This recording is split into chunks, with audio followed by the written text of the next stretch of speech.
Penyakit asam lambung atau gastroesophageal reflux disease disingkat dengan GERD adalah munculnya rasa terbakar di dada akibat asam lambung naik ke kerongkongan karena melemahnya katup atau sphincter yang terletak di kerongkongan bagian bawah. Selain rasa terbakar di dada dan juga nyeri pada bagian ulu hati menjadi salah satu gejala yang khas.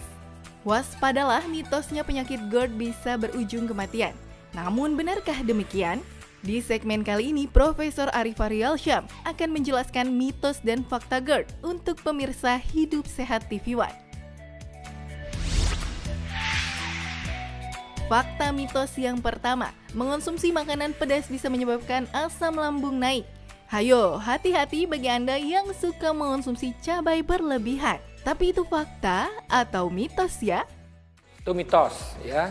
Kenapa? Karena sebenarnya pasien atau orang yang memang ada masalah dengan lambung itu ketika dia makan yang pedas itu tidak meningkatkan asam lambung, tapi pedas itu akan membuat lambung itu menjadi perih gitu ya, karena ya seperti ada kandungan daripada cabai itu, capsaicin itu menyebabkan peradangan itu terjadi gitu ya pada orang-orang yang memang sudah punya masalah. Jadi sebenarnya makanan pedas itu tidak menyebabkan asam lambung naik, tapi menyebabkan gangguan secara langsung pada dinding lambung.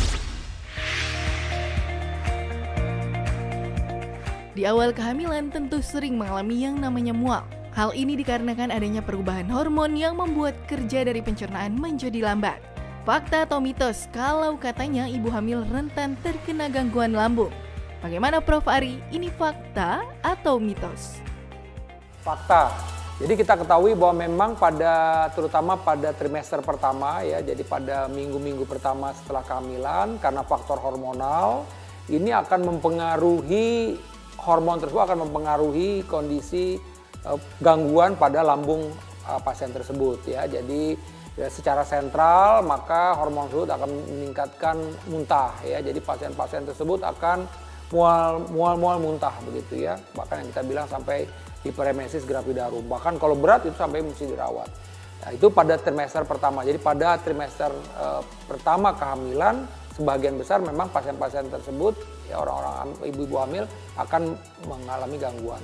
Kemudian dengan bertambahnya kehamilan itu pada saat kehamilan besar pun itu juga akan mendorong lambung. Nah, ini juga akan merangsang atau menginjus terjadinya reflux, jadi balik arah. Jadi sekali lagi memang pada ibu-ibu hamil, baik pada trimester pertama maupun trimester terakhir rentan mengalami gangguan pada lambung. Fakta mitos selanjutnya, katanya mual dan mulut terasa asam dan disertai dengan muntah adalah tanda dari meningkatnya asam lambung. Benarkah demikian? Itu fakta. Jadi pasien-pasien yang mempunyai masalah dengan lambung ketika asam lambungnya naik, maka dia memang merasanya jadi begah ya, karena memang lambungnya itu rasa berlebih-lebihan, gasnya, cairan lambungnya, dan ini akan menimbulkan rasa mual. Bahkan kalau berlebih-lebihan pasien itu menjadi muntah. Itu memang benar gejala bahwa seseorang tersebut memang sedang terjadi peningkatan asam lambung dan memang mungkin juga gasnya berlebih-lebihan dalam lambungnya, sehingga yang muncul keluhan pada pasien tersebut adalah mual dan muntah. Tidak hanya digemari lantaran memiliki rasa yang manis saja. Permen karet juga dipercaya memiliki manfaat bagi kesehatan loh. Mengunyah permen karet dapat mencegah naiknya asam lambung. Wah, bener nggak ya? Bagi Anda yang memiliki riwayat masalah pada lambung, harus selalu sedia permen karet nih. Tapi itu fakta atau mitos?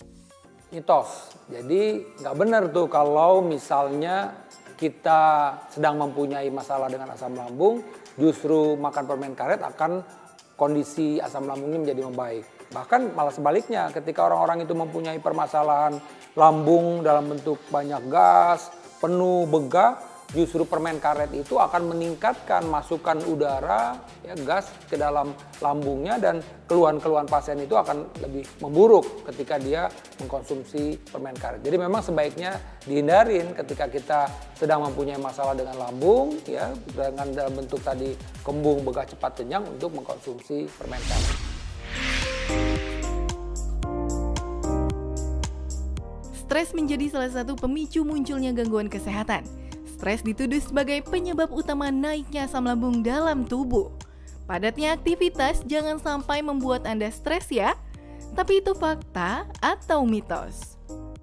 Fakta. Jadi memang ada hubungannya antara otak kita dengan pencernaan kita yang kita bilang brain gut axis. Jadi maksudnya apa? Kalau ketika kita stres, maka stres ini akan menyebabkan produksi asam lambung jadi berlebih-lebihan. Nah, biasanya memang orang-orang yang dengan memang sudah ada masalah dengan lambungnya, ketika dia stres, asam lambung juga meningkat. Itu akhirnya apa ya? Timbul keluhan tidak nyaman, perih, kembung, begah seperti itu. Tidak bisa dipungkiri ya pemirsa, kalau makanan cepat saji saat ini banyak dijumpai hampir di setiap restoran. Rasanya yang lezat membuat makanan ini digemari oleh anak-anak hingga orang dewasa. Tapi hati-hati ya, kalau katanya konsumsi makanan cepat saji dapat menyebabkan gangguan pencernaan. Apa ya kata Prof. Ari, fakta atau mitos? Fakta. Jadi kalau misalnya pada makanan cepat saji itu terlalu banyak makan yang berlemak-lemak ya, kemudian juga tentu apalagi disertai dengan rasa pedas, tentu dan kita mengkonsumsinya dalam waktu singkat misalnya karena terburu-buru itu bisa saja menyebabkan gangguan pencernaan gitu. Tapi kalau misalnya kita pilihan makan, kan cepat saji ini bisa macam-macam. Kalau pilihannya makanannya yang tidak terlalu banyak berlemak, kemudian kita mengkonsumsinya juga dengan mengunyah yang lebih lama, insya Allah tidak ada masalah gitu. Tapi secara umum memang umumnya itu makanan-makanan cepat saji itu ya seperti tadi dikemas dalam bentuk makanan-makanan yang berlemak dan kemudian dikonsumsi dalam waktu singkat, dan ini yang akhirnya bisa menimbul masalah pada pencernaan kita. Padatnya pekerjaan jangan sampai membuat Anda lupa untuk makan. Terlebih bagi Anda yang memiliki riwayat penyakit MAH. Menghindari makan yang digoreng dan minuman yang mengandung kafein tentu harus dilakukan ya pemirsa, agar asam lambung tidak meningkat. Fakta atau mitos kalau katanya GERD bisa menyebabkan kematian? Itu fakta atau mitos? Mitos. Jadi memang kita tahu akhir-akhir ini ketika kita mendengar ada kabar kematian pada seseorang dan kebetulan memang mempunyai masalah dengan lambung, kemudian dikait-kaitkanlah bahwa pasien-pasien tersebut meninggal karena asam lambung yang meningkat. Jadi kita tahu salah satu keluhan atau gangguan asam lambung meningkat adalah GERD. Memang pada pasien-pasien GERD itu ada rasa panas dada seperti terbakar, mulut pahit, dan rasa tercekik. Jadi seolah-olah memang seperti mendekati kematian gitu. Tapi sebenarnya tidak ada hubungannya. Jadi tidak ada misalnya pasien yang sedang mengalami asam lambung meningkat, dia naik, balik arah, seperti GERD, kemudian memang kematian. Ya, mungkin dia ada masalah dengan lambungnya, tapi kebetulan mungkin ada serangan jantung misalnya, dan kondisi tersebutlah yang menyebabkan kematian pada pasien tersebut, bukan karena asam lambung yang tidak berubah. Bagaimana pemirsa, puaskan dengan penjelasan Prof. Ari. Bagi Anda yang ingin menghindari naiknya asam lambung, yuk simak dulu tips yang berikut ini. Ya, jadi buat masyarakat yang memang belum mempunyai permasalahan pada lambung atau pencernaannya, pertama harus perhatikan makannya mesti teratur. Kemudian juga artinya makan teratur ya tadi itu misalnya makan pagi, siang, malamnya itu selalu sama waktunya. Lama lambung kosong itu 6-8 jam gitu. Setelah itu ya mesti diisi gitu. Kemudian juga hal-hal yang lain yang mesti diperhatikan adalah jangan makan yang berlebih-lebihan ya, makan dalam waktu singkat dan mengunyahnya itu juga mesti cukup lama. Ya anjuran Nabi misalnya 30 kali ya 30 kali diusahakan. Kemudian menghindari makan-makan yang terlalu merangsang, ya, terlalu berlebih-lebihan, asam-asam, pedas-pedas itu juga harus dihindari.